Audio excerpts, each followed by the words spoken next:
A história da ética. Componentes: Fernanda Gomes, Bruna Stephanie Moraes Rezende, Carina Ferreira Gomes, Vanessa Carvalho. Gênese da ética. Experiência ética fundamental. A experiência ética fundamental ocorre quando o agir das pessoas está desconectado aos valores caros da civilização. É o estranhamento frente à realidade diante de como funciona a sociedade. Justiça. O avanço da ética ocorre cada vez que a vontade por justiça se manifesta através do que deveria ser ou o que se deveria fazer para buscar o funcionamento da sociedade de forma justa. Processo civilizatório.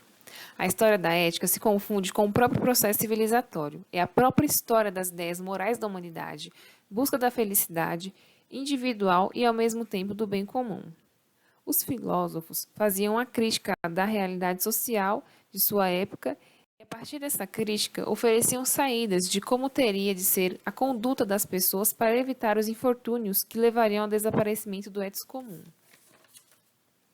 O Estado transformava tais normas em leis até que tais condutas fossem incorporadas nas consciências individuais, estruturando-se valores. A ética não é imutável. A humanidade vai abandonando valores e adquirindo outros. Sócrates. Sócrates fazia reflexão metódica sobre a ética e o homem moral. Ele é considerado o pai da ética. Desde os períodos mais antigos, havia uma identidade perfeita entre o bem comum e o bem individual.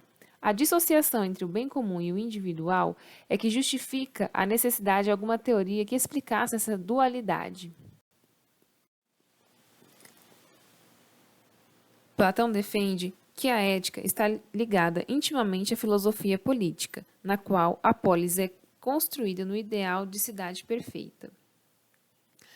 Ele constrói idealmente a cidade perfeita, sendo que nela tudo e todos são guiados por uma ética muito semelhante ao ideal de perfeição social de hoje. O bom Estado é sempre dirigido pela razão em busca da prática de justiça, que seria o equilíbrio entre os direitos e os deveres dos cidadãos na construção de uma polis virtuosa. As virtudes seriam funções da alma humana, as quais são determinadas pela natureza da alma e pela divisão de suas partes. Seriam aquelas que produzem a beleza, o bem e a verdade absoluta. O fim último da razão é purificar-se ou libertar-se da matéria para contemplar o que realmente é, acima de tudo, a ideia do bem. Platão compara o Estado, governo, sentinelas e trabalhadores como sendo o corpo humano. Para ele, a razão se manifesta na cabeça, a vontade no peito e o desejo no baixo ventre.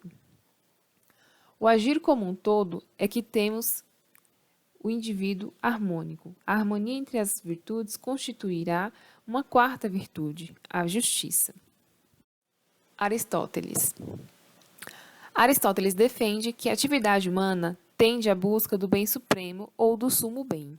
O homem virtuoso é aquele capaz de liberar e escolher o que é mais adequado para si e para os outros, ou seja, a busca do bem individual não deve afetar o bem comum.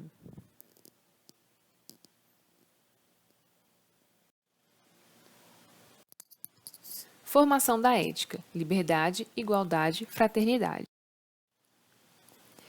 Durante a Idade Média, o cristianismo se firmou como teoria no campo filosófico. A representação ocidental do divino não é mais a natureza, e sim a pessoa de Jesus Cristo. Consequentemente, provoca mudanças profundas na compreensão do que é bem e, por conseguinte, na ética. Enquanto, na antiguidade, a liberdade só se realizava no campo político e era entendida como sinônimo de cidadania, no cristianismo era no interior de cada pessoa.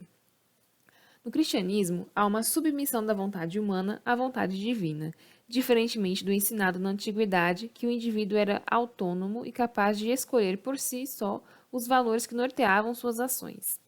Para os gregos, a virtude era um talento natural e para o cristianismo era a liberdade de escolher como utilizar esse talento natural, chamado de livre-arbítrio. Assim, a liberdade se torna fundamento da moral. O cristianismo traz consigo a ideia de que todos somos filhos de Deus, que a humanidade é fraterna entre si e essa fraternidade era desconhecida pelos antigos.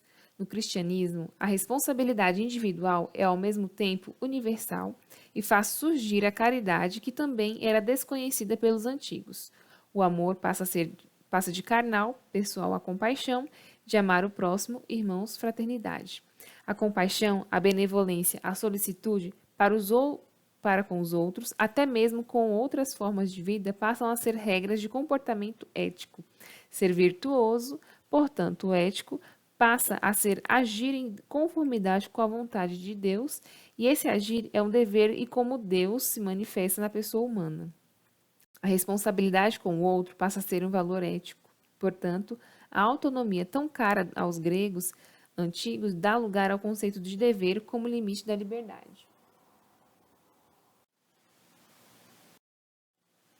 Evolução da ética.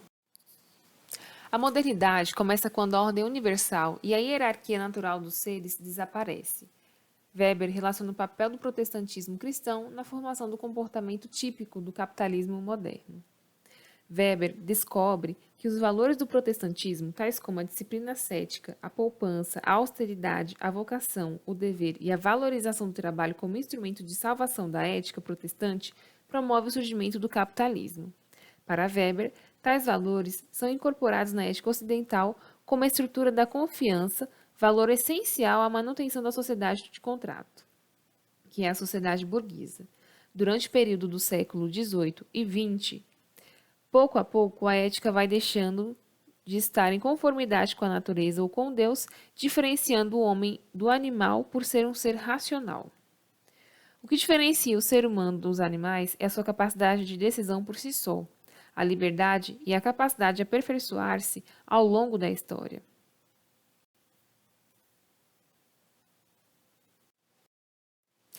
O maior representante da ética nos últimos séculos foi, sem dúvida, Kant, e talvez o mais importante filósofo da modernidade, sobretudo para quem se interessa pelo estudo da ética e mais ainda para a ética profissional. Kant diz que o homem é livre, porque não está sujeito às leis da física da natureza. Sua virtude reside na ação, ao mesmo tempo voltada para os interesses individuais e universais. Para Kant, na natureza há leis, na ética há deveres. A existência do dever me diz que sou naturalmente livre.